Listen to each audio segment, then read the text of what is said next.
Welcome to the Leadership Table, where conversations inspire, lead, and elevate. I'm your host, Jason E. Brooks, bringing you real stories and strategies from leaders who are redefining how we lead in hospitality and beyond.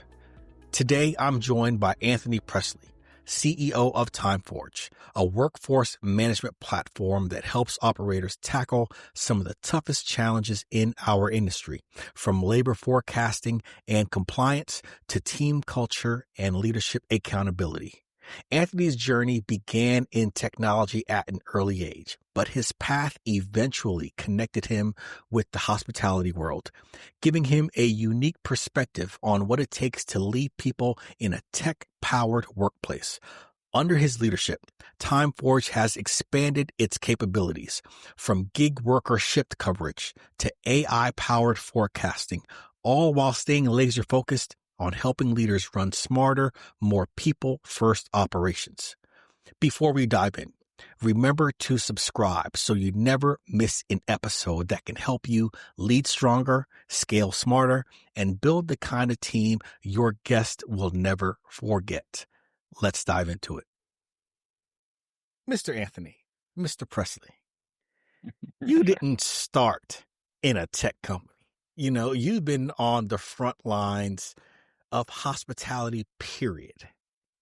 Can you walk our listeners through your journey from operations to leading TimeForge and how that experience shapes the way you serve operators right now? I can. I'm happy to do that. I don't have a traditional journey, as I'm sure most of your guests don't, right? Everybody's unique.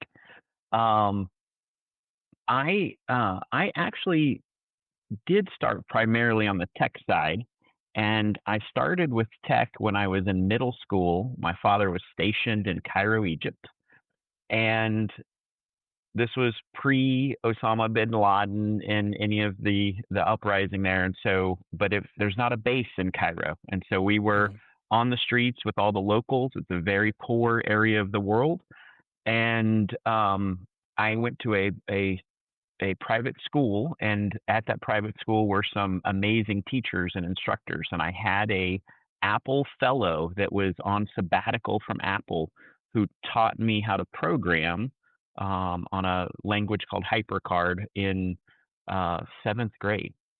And so in the summers, I would come back and forth to the States. We'd steal computer games.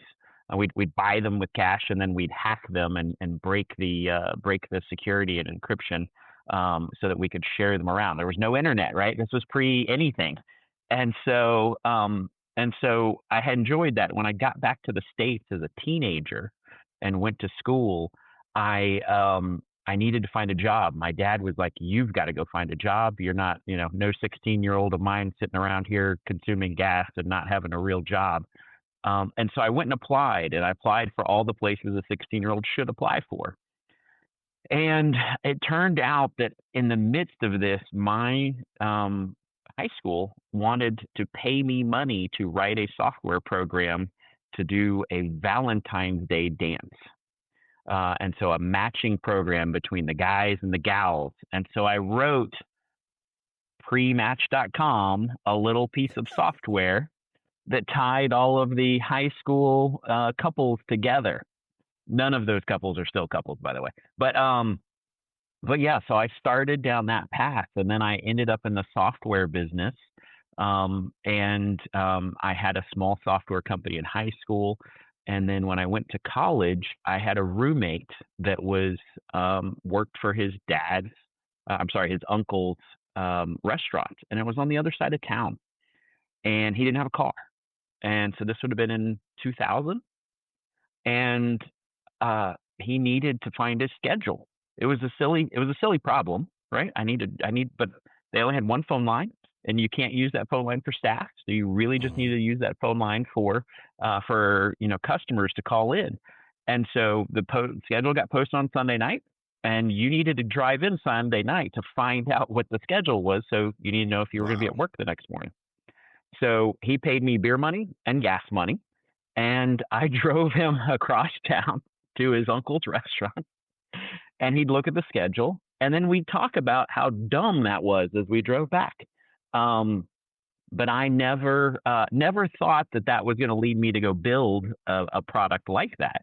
And instead, I had several software companies and scaled some of them 60, 80 employees, and did custom software and some other things. But anyway, so that is roughly how I got into the industry. Was, I did have a software background, I did have a tech background. I was going to go work in a restaurant, and then I got an alternate offer. Dude, who knew you were the founder of Grindr way back in like high school for Valentine's Day? I didn't know that. That's just pretty dang awesome. yeah. Back in the day, man. Back in the day. You know what? I actually remember getting restaurant schedules and me having to drive up there in order to see, was the schedule ready yet? I actually remember doing that. But back then, hate to say it, but it seemed like managers were a bit more efficient with getting the schedule done on time because no one wanted to drive back and forth 6, 7 times over several days. These days, we still have some managers that the schedule should be posted on Friday for next week. It doesn't go up until Tuesday afternoon. And it's like, well, you usually work on Monday at 8 a.m. So I figured I'd just post it on Tuesday. No, it should be up on Friday the week before. But no, I did not know that about Cairo and Apple and all of that. That is an amazing journey. You actually really do have that tech prowess etched into your bloodstream. That is amazing, yo. Man. Yeah, now, thanks. It's the only story I got, so it's whatever. So now, labor. Because you focus on the labor aspect, and labor within our industry is one of the biggest pressure points out there, whether it is compliance or scheduling or just keeping great people on the schedule. How do you see leaders shifting the conversation from managing schedules to actually leading their teams better? Because this is the leadership table. So it's not just about managing those schedules, but about leading better teams. How do you see them shifting that conversation? Yeah, that's a great question. And I would wrap in there something that happened since COVID, which changes a little bit of the lens of how I think our industry needs to operate. And you and I have talked about this in the past, but roughly 40% of our customer base are actually in grocery and general retail, and the rest are in restaurants. And so we have this unique view, I think, to be able to see across several industries and see what's going on across the board. And there's a lot of turmoil amongst frontline workers right now in all different kinds of industries. But one of the things that happened during COVID was that tenured managers left the restaurant industry. And you can see that in the stats, right? You can see that the average restaurant manager right now has been there less than 2 years. And so what was going on back when you were driving in to get your schedule, you had a manager that had a gut, visceral knowledge, and beyond the gut, their brain was working behind the scenes, and they knew, hey, on Thursday or Friday, we're going to look at this kind of a trend, and there's the sidewalk sale, and they knew because they had been running a thriving business for a decade or 2 decades, and they knew how to interact, and they knew how to lead, right? And now you've got a situation where a lot of those folks left the industry either for other opportunities, or they took the time to retire. They turned into single parent households. There's a lot of things that happened during COVID. And so now you have, by and large, the average tenure is less than 2 years. And it's not getting longer, it's getting shorter. And so now that you're going, well, how do these folks know what's going on? To your point, managing the schedule. But then how are they leading and bringing people to a knowledge? And it's really all about communication. It's always been about communication, right? How do we communicate the business needs to the people that we need to help execute on the goals for the business. And there's command and control, which almost never it'll work for a short time, right? But it's not going to work for very long. And then there's this whole idea of setting goals and leading. And to your point, how do we retain those employees? And it's amazing to me how much a restaurant will spend on dollars to go get new guests in the door or to get retained guests back. And then you go, well, how much did you spend on keeping your employees around? And it's like, oh, well, none, zero. Why would we do that? And it turns out that if we spent about that same amount of time and effort and money, I'll take a 10, a 20 to keep those staff there, train them, educate them, reskill them, then you would actually have a more holistic organization, because they'll then take care of the employees or the customers. So that's what we're seeing at the leadership level, is that smart leaders are coming in, they're communicating really well what the business priorities are, and that when those clear expectations are set, then you've got the backside of that, which is that there's rewards and you participate in those rewards. And it's an industry that is typically the average person and the frontline worker is living below the poverty level. But it doesn't have to be that way. How do you make sure we hit the goals and then everybody gets a bonus, everybody gets a spiff, everybody gets to participate, and then suddenly you're not having to go, well, my employees all have 3 jobs. Well, it doesn't have to be that way. Hey, quick pause. If you're a hospitality leader and this conversation with Anthony Presley is hitting home, I want to personally invite you to take it a step further inside the AIM, Drive, Scale Leadership Circle. It's my small group coaching experience designed specifically for operators, owners, and executives who want to scale smarter, lead stronger, and build teams that truly care. We meet regularly to work through real challenges, sharpen leadership systems, and create a culture that actually sticks. If this sounds like something you've been looking for, head to aimdrivescale.com or click the link in the show notes. Now back to the episode. Everything that you're saying, you're not just saying. Your business actually reflects that. Now, for those who are listening on their favorite streaming service for audio, you can't see this, but I've actually went through the TimeForge website, and it is just amazing how what you're saying it's not just about the schedule. It's about how to recruit better, how to reward your team members, the different refinements within how to do scheduling, and then how to retain your team. You do go a bit further beyond, not a bit, a lot further beyond the actual scheduling software, and then who it's for, just like you said, from grocery to restaurant to specialty retail to convenience stores, and then franchises. You do touch on a lot of those different things throughout your software. So it's actually good not to hear you just talk about it, but that is how your software is built. Now, one thing that I've noticed in talking to leaders is that growth can sometimes erode culture if it's not intentional. Having those 4 things, those 4 R's in place. If you don't intentionally do it as restaurants grow, culture can fade. So how do you balance scaling the reach of your product while keeping trust and culture at the center of the process? That's a great question. Are you talking about us with our software, or how we help customers do that? Both, but first you with your software. Well, to do that, I will give you a very small, simple story. When I founded TimeForge, so I went to college. 2000, we started to come up with these ideas, and then the idea sat dormant till 2007. And in 2007, we built the first version. And I wanted to bring automated scheduling and communication to the restaurant industry. 2007, most of our competitors in the market now did not exist. Ray and David were building hot schedules, and so they were kind of the only ones.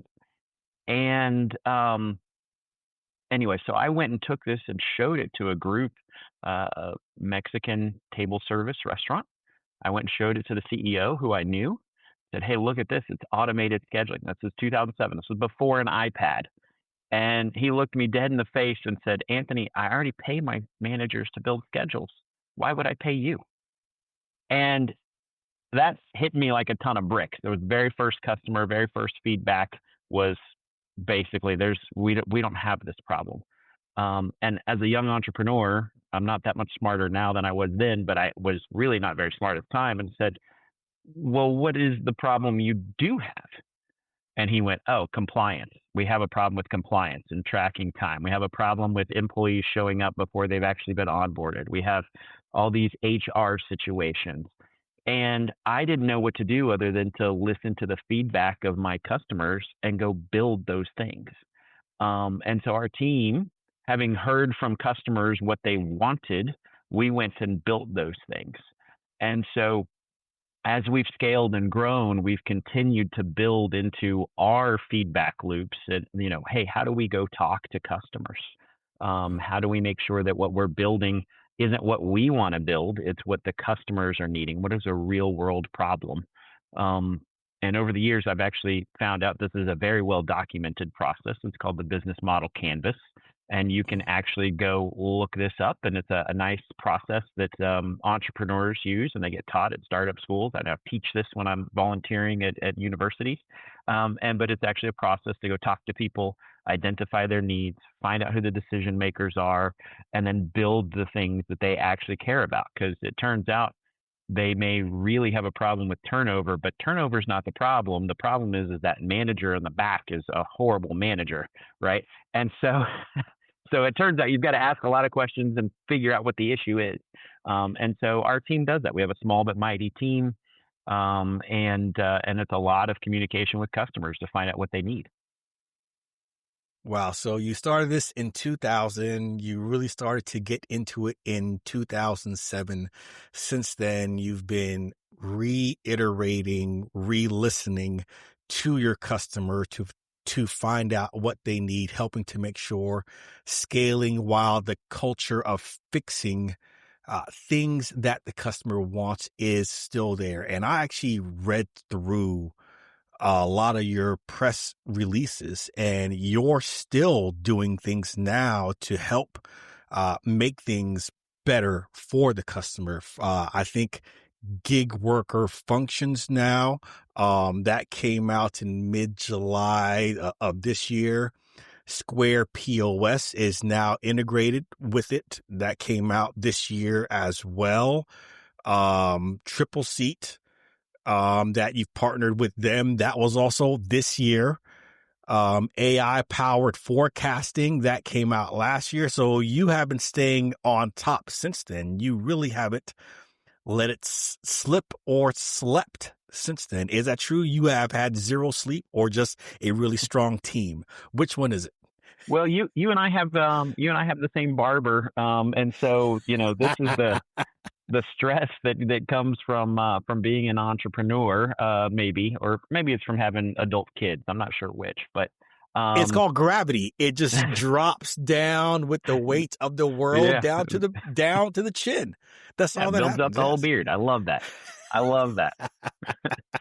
So to answer your question, it's a little of both, right? We have a strong team. We have a strong team. The AI thing is kind of funny to me because we've had machine learning and AI since version 1 was released in 2007, but we continue to build and enhance and grow it. There's been a lot of renewed interest. We got a lead on the TimeForge website a couple of days ago from a manager at a, let's call it 7,000 location chain. And he said the request on the subject line was, I'm looking for an agentic AI agent that will build a schedule for me and tell me when my labor rules are broken. That was what the request was, which I thought was very forward for an industry that's not always known for being tech forward. That's true. Yeah. So, but yeah, we've had a good team. We integrate to 40 or 50 POSs. I'm a software guy at heart, so we like to build things, and we build things for our customers. Gig work is a great example you brought up. It's hard to retain staff. It's hard to find staff. We've got customers that can't open stores because they can't find enough people. So how do you augment that? Well, you bring in some gig workers and you build out your stable of gig workers that help you. It's a new model, and healthcare has been doing that for decades. But restaurants and retail haven't until recently. Well, we are known to be last adopters. Even when it came down to credit cards, we were famous for saying, no, we only take cash. How do we know there's real money on that thing? We are last to adopt many things. I think that's starting to change these days, but I think that there is that fear, that old school fear of that technology sometimes hinders. Now, tech should help, not hinder. So what makes the difference in your mind between tools that overwhelm managers and tools that actually make their lives easier? Yeah, that's a good one. I'm curious about your input here as well, but I like to use the Gartner maturity scale, right? So there's this, as you think about, the typical 2x2. Every consultant on the planet has seen this 2x2 grid, but this we find that tech and plenty of people have said the last couple of years that there have been a lot of tech vendors that have overpromised their products and their portfolios, and I get that. Like, I get that. You've always be careful about vaporware and what you're buying, and but yeah, that's a whole nother discussion. But the core thing here, just lost my train of thought. Gosh dang it. Help, not hinder. Help, not hinder. Yes. Sorry. Yeah. Well, lots of cutting there. So the as folks adopt new software, and it's easier, I think, in these days to pick a particular module and do one module at a time. Like, what's the thing that's going to make your team the most efficient? And you start looking at products. I mean, now managers are using 40, 50 software products in any given week or month to try and get through everything. And so there's a lot of tech clutter, and the cycles in the market, right? There'll be consolidation. Everybody will buy. You'll end up with one product. You're seeing that with some of the back office providers. And then everybody gets annoyed that the back office provider doesn't have the best widget, whatever that is. And so then they stop using that widget and they go buy another widget. And then you end up with 50 products again. So it's an expansion cycle, and helping, not hurting, is really about picking the right modules. I mean, we have features and products all over the place. The big guys that are out there, R365 and Crunch Time and PAR. I mean, they have modules for everything. You probably don't need them all. Like, you probably need the one or two. And then I would say there's a lot of change management that goes into any product. And making sure it sticks, and making sure you adapt the operational flows around that product. And if you don't do that, then you're always going to be rubbing the product against your operations team, and you will never get adoption, and it's always going to hurt. Does that make sense? Is that what you're seeing? I would agree with all of those. And I would also layer in that there's a lot of times that we will choose products as a brand because we want the functionality at a much higher level in order to pull in data faster. And we rarely ever ask the people or the processes that are really inputting that data, that information, or doing those steps, what would actually help them more. It's more of the end user, of the person that's at the home office that finds this to be something good, versus the people that are actually there doing the leading, the managing, the coaching, the processes at the storefront. And that's where the gap is. Or if we choose to get feedback, we get feedback from the top 5% of locations versus the 95% that do it maybe even a whole different way. So really finding out what's actually happening in the retail store, what's actually happening in the restaurant, in the grocery store, what's going on there, and then saying what needs to be better versus we rolling something out and then there's the overwhelm because that's actually not what's happening within the storefront.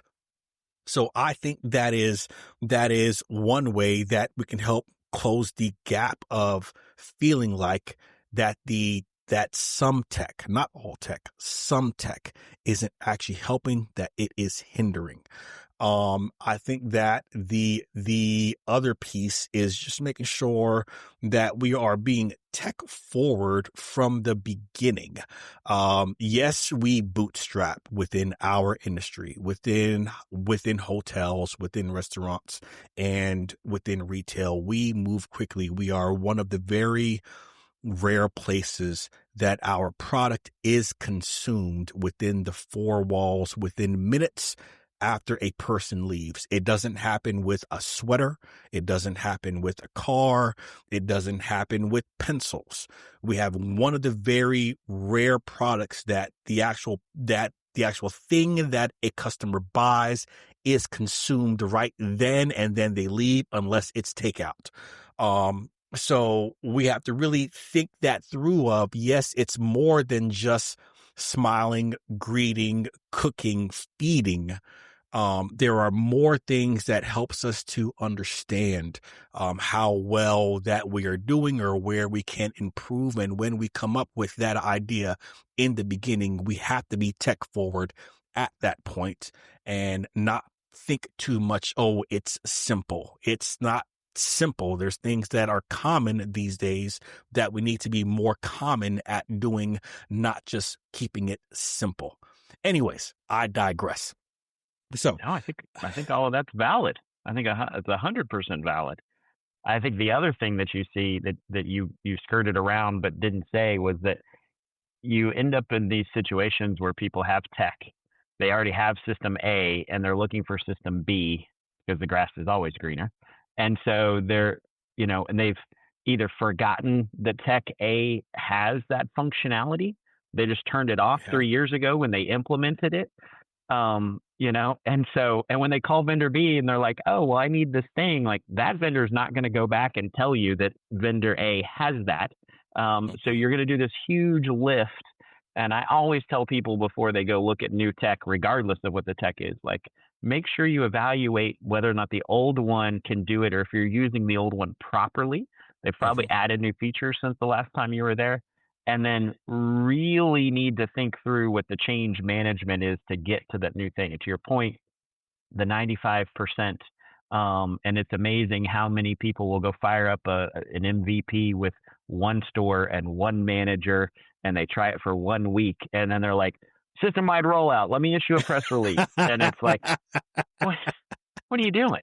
Stop, Oh, it is that is so true. And then one more layer is that tech is just like a vehicle. It's just like any vehicle, any dashboard. How many people actually look at the pressure of the oil on the dashboard? Like rarely anyone does. How many people look at the actual RPMs in an automatic, even in a stick shift, you're feeling when to shift gears. But all of these things are on that dashboard. We have so many things that are on there that we don't typically look at. So first, think through, what are the things that your team actually needs to look at on a weekly, daily, monthly, hourly basis.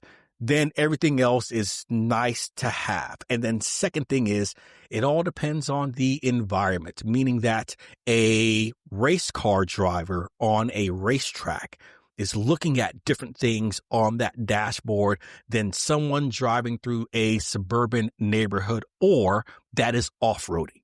So you need to think that through of, I may have one brand but I may have that food truck.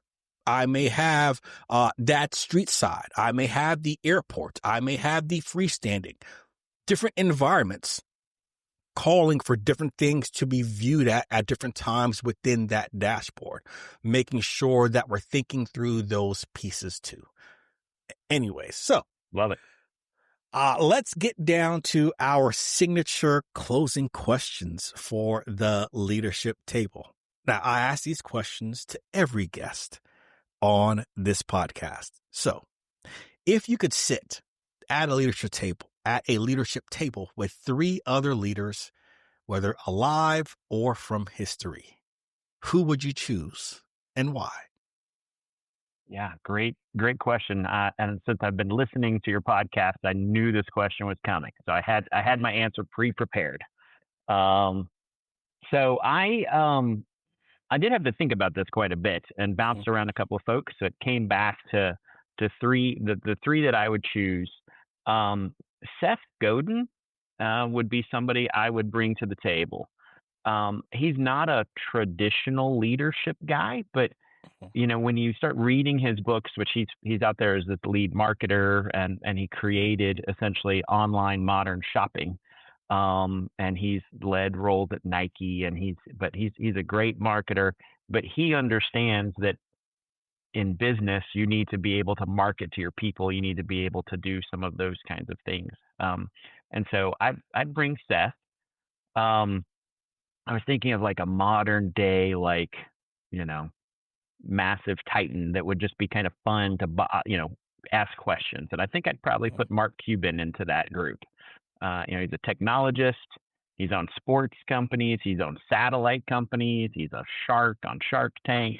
But most of his money has come through financial engineering, which is kind of fun.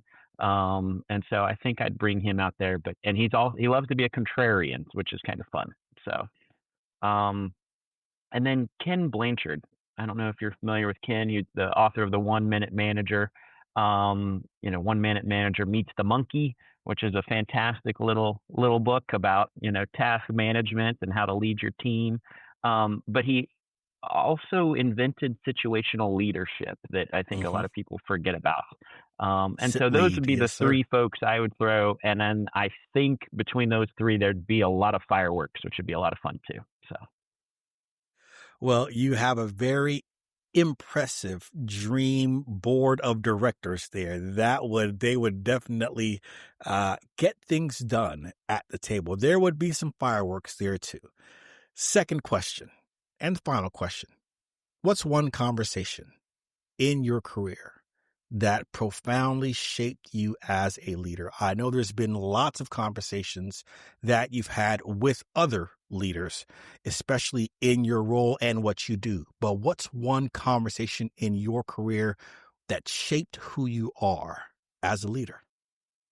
Yeah, we've talked about a few already that have been shaped me a little bit. The one though that probably has had the most profound impact on me was in February of 2015. Was running a growing business. We'd actually raised some venture capital into TimeForge, and I was busy. We get a call, and the receptionist transfers it over to me, a very upset lady. And she starts off the conversation by telling me her name. I didn't know who this lady was.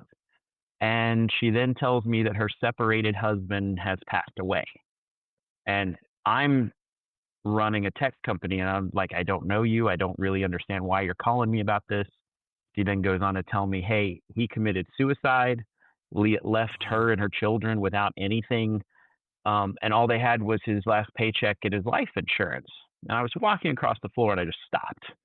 And I was like, I could hang up. This sounds like a crazy lady. Like, I don't really know what to say. But I had there's a voice in my head, was like a little empathy. Like, this lady's having a very hard time. Let's talk to her. So I started asking questions, and it turns out that I had previously met her almost 10 years prior. And I knew her deceased husband. And I hadn't talked to the guy in almost a decade. And she said something that completely stopped me in my tracks. And she said, well, did you get our Christmas presents? We went shopping for you. And so I started asking even more questions. And save you a 20-minute story here, it turns out that her ex-husband had been laid off and had, for a decade almost, been parking his car in our shared parking lot and had been telling her that she worked for me or that he worked for me. And they would go and buy Christmas gifts with their family money. And she thought that he worked for me because he was trying to get ahead in life and he wanted to show her that he was not a construction worker anymore, that he was in the tech cycle and he was in finance. And so he had imagined this entire story for a decade and told his ex or separated wife that he was doing all of these things. And then he ultimately would park his car in our parking lot. It was a very large parking lot. I, never noticed it. And then he'd get on the bus and take the bus to work. And so we unraveled this over a few days, and obviously it was a very sad situation that he passed away, and she thought there was life insurance and was getting a paycheck, and none of that was true. But from an empathy perspective, it really hit me that you don't really know what's going on with other people. You have no idea. I mean, that's a very extreme example, but most of us get up every day, put our pants on one leg at a time, walk out the door, and I just assume that all of my neighbors do the same freaking things I do every day. And it's probably not true. There's billions of people on the planet. Everybody's got their own story. They're doing it their own way. And working with this lady and her ex-husband, Trey, and trying to help her collect some pieces, which I'd spent most of my day doing, was a bit profound for me and kind of shook me to my core, going, you never know what's on the other side. I mean, you don't know. And so it's best to lead with questions and empathy and understanding, because everybody's different.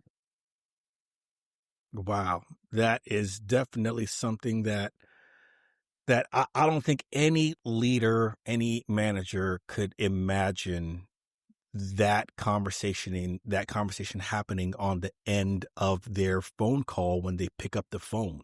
And I'm glad that you listened to that voice and had the empathy, not being rushed, because at times, we feel like we're having a very busy day. I need to do this. Stop calling me, you crazy lady. And to be there for her in that moment and understand that this wasn't just a situation on the end of that phone call. That can happen day to day in every interaction with the people that we have working with us, working for us. And to pause, take a moment and say, what does this situation need from me right now versus what I need from it, can quickly change everything in a good way. So that is amazing, man. Now, I don't want to end it on a somber note, but that's still an amazing story. But before we wrap up, where can listeners connect with you and learn more about how TimeForge is helping leaders run better teams? Yeah, I'm the least difficult person to find on the internet, I think. If you'll just type my name into Google, Anthony Presley, you'll find me. You'll find my LinkedIn. I'm very active on LinkedIn. Most of this industry is not, but certainly connect with me on LinkedIn.